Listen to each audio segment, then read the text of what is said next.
tout le monde! En ce 9 juin, à Ça se passe ici, on parlera des besoins grandissants en sécurité alimentaire, de l'apéro urbain qui aura récolté 140 693 $, de l'édition record pour aide de ta fondation et du spectacle de l'ensemble avant prévu le 18 juin.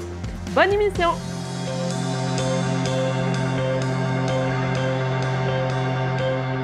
C'était vendredi passé la première édition de la soirée honorifique des Grands Claretins afin de célébrer le 68e anniversaire de l'institution. Autour du milieu communautaire de souligner ses bons coups. Cette année, 17 organismes ont reçu un RITA pour des projets innovateurs dans 5 catégories: jeunesse, intégration sociale, santé, aînés et culture. D'ailleurs, c'est le relais pour la vie du côté de l'érable ce samedi 11 juin. On a un projet de ramasser 2 200 000 $ avec nos... La Fondation À Notre Santé tenait sa première activité officielle de sa campagne, réunissant pour l'occasion 400 personnes. Bien, on se sent très fébrile. C'est une soirée magnifique. Une première activité vraiment grand public avec circulation, animation. On est hyper contents. L'équipe de la Fondation a fait un travail exceptionnel. Une soirée qui fut colorée par la présence d'un invité mystère dévoilé la soirée même, soit Marc Dupré. Celui-ci a d'ailleurs fait grimper le montant de l'encan crié. On a un autre forfait? On visait à peu près 100 000 $ pour, sous le temps, ce qu'on vise quand on fait une activité de cette envergure-là. On a récolté presque 141 000 $. Là. Il reste des petits montants à accumuler, mais presque 141 000 $. C'est un succès exceptionnel.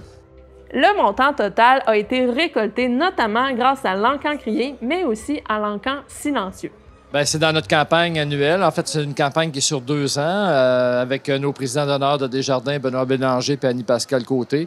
Ça sert, c'est des équipements. Nous, ce qu'on veut donner au personnel de l'hôpital, c'est des équipements qui les aident au quotidien.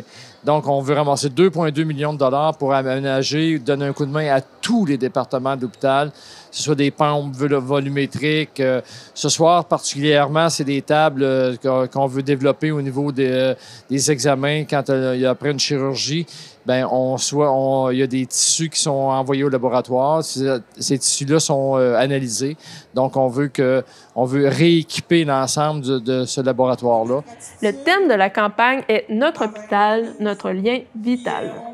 Puis c'est notre hôpital, puis c'est un lien vital. Et on a plein d'expériences de gens qui ont eu de la vie sauve, qui sont nés à l'hôpital, qui ont eu des chirurgies majeures, qui ont eu des opérations, quelqu'un de la famille, des amis, des enfants, etc. Donc, c'est un lien vital. Puis si on ne fait pas attention à notre hôpital, bien, c'est vers les grands centres que ces services-là vont s'en aller, puis on y tient parce qu'on est loin des grands centres ici à Victoriaville, puis on est quand même capable de donner des services de qualité.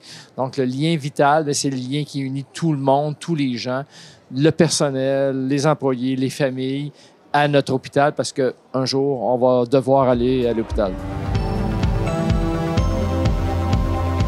L'organisme Sécurité alimentaire de Victoriaville a fait un appel de denrées à la population pour regarnir les étagères de divers aliments. Bien, j'ai fait un appel à la population comme on fait à chaque année à peu près. Normalement, on fait ça vers la mi-juin ou à la fin juin parce que tout ce qu'on a récupéré durant le temps des fêtes nous permet de tenir jusque-là. Cette année, on avait récupéré beaucoup, mais la situation mondiale fait que le coût de la vie est plus important. Puis en ce moment, on voit qu'on a plus d'usagers qu'on en avait. On a une moyenne de 7 à 10 % de plus selon les mois là, qui viennent de s'installer. Alors, on est obligé de donner plus d'aliments qu'on a récupérés. Alors, nos étagères se vident plus vite. Alors, c'est pour ça que j'ai fait un appel à la population là, à la fin mai en demandant aux gens de continuer à être généreux pour la sécurité alimentaire, ce qu'ils ont toujours fait puis ce qu'ils nous démontrent tout le temps. Les gens, les supermarchés et tous les autres commerces qui participent là, à notre école de denrées à chaque semaine. Cette année, là, on est rendu on aura eu environ 10 300 dépannages jusqu'à la fin du mois de mars 2022, pardon. Puis ça représente là 2200 personnes qu'on nourrit à chaque année, des enfants et des adultes, à peu près 30 % d'enfants, je vous dirais 35 % d'enfants, 65 % d'adultes à chaque année. Alors c'est beaucoup de monde. On peut On ne pense pas qu'on en a autant dans la MRC, mais oui. L'organisme observe une augmentation des demandes de dépannage. Avec l'augmentation du coût de la vie, ça a assez répercuté chez nous dans nos services.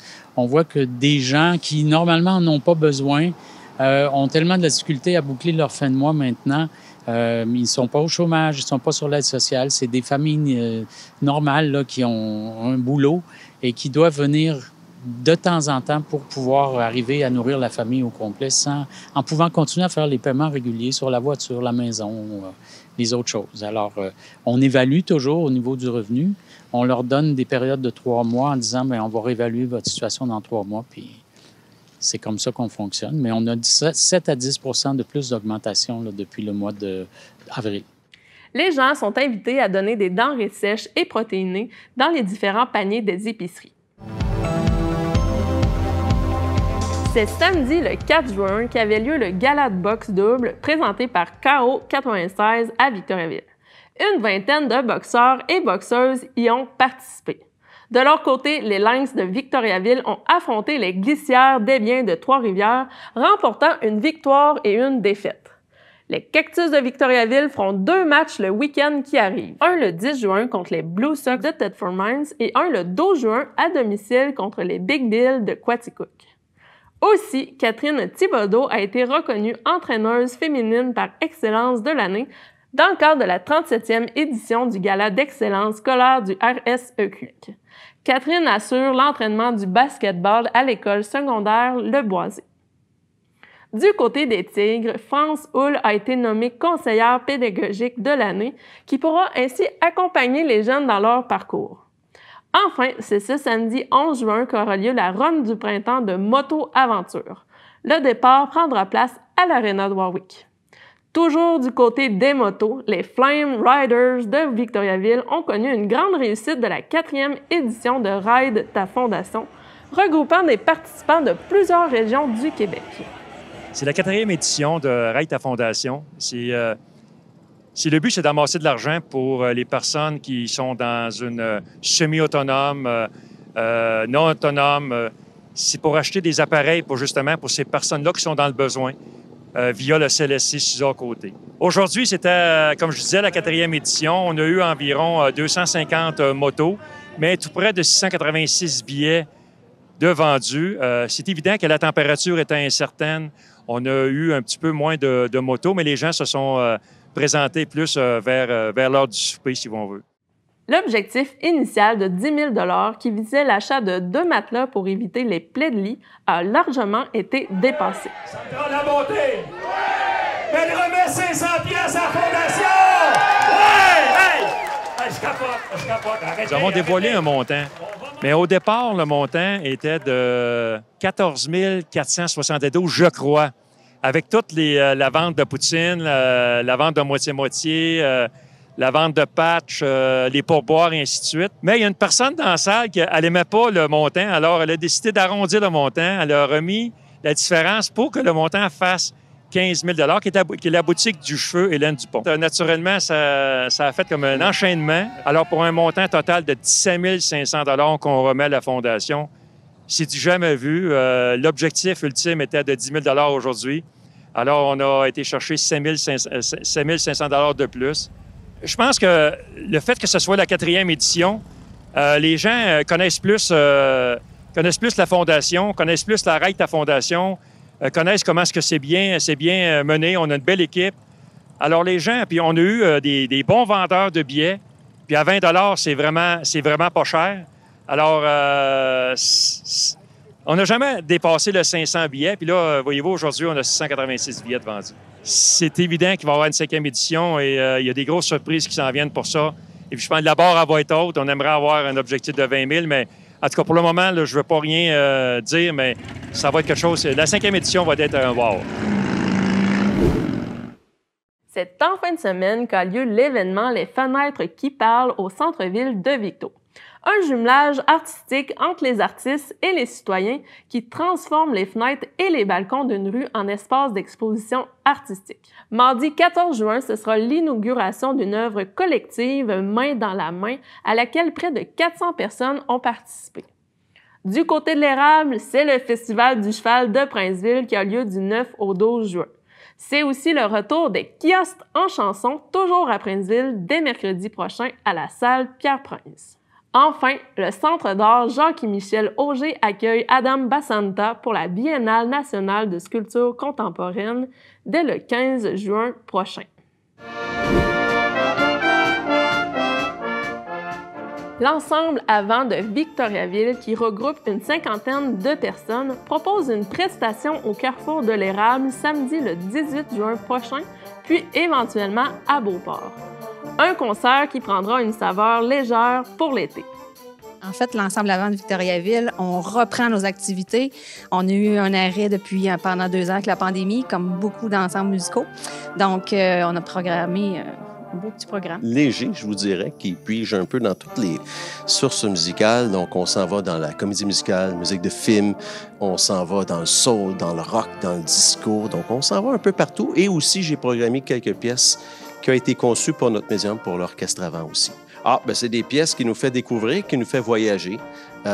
Donc, une pièce d'un compositeur suisse, Franco Cesarni, et 2 pièces peut-être du compositeur belge, Jan van der Horst. On a programmé 10 pièces au total pour le concert à Plessisville. Donc, un spécial sur Queen, le groupe britannique, les Beatles aussi, une pièce sur Stevie Wonder. On s'en va voyager en Allemagne, on s'en va aussi en Ukraine, une pièce de circonstance que je voulais absolument qu'on interprète parce qu'avec tout ce qui se passe présentement, je pense qu'il était bien de faire un hommage à ce peuple-là.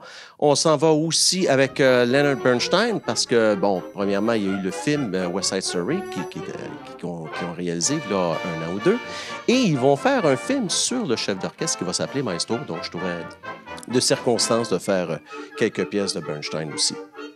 C'est un concert léger, c'est un concert d'été, donc c'est pour ça qu'on s'en va un peu partout dans toutes les sphères. Donc des airs que la population va reconnaître, mais aussi on veut faire découvrir la musique à la population de Plessisville, qui a été conçue pour notre médium, pour l'orchestre avant. On invite toute la population de Plessisville des environs à venir nous voir, c'est gratuit. Parapluie, vos chaises de parterre, vous allez être en position pour nous entendre puis apprécier le spectacle.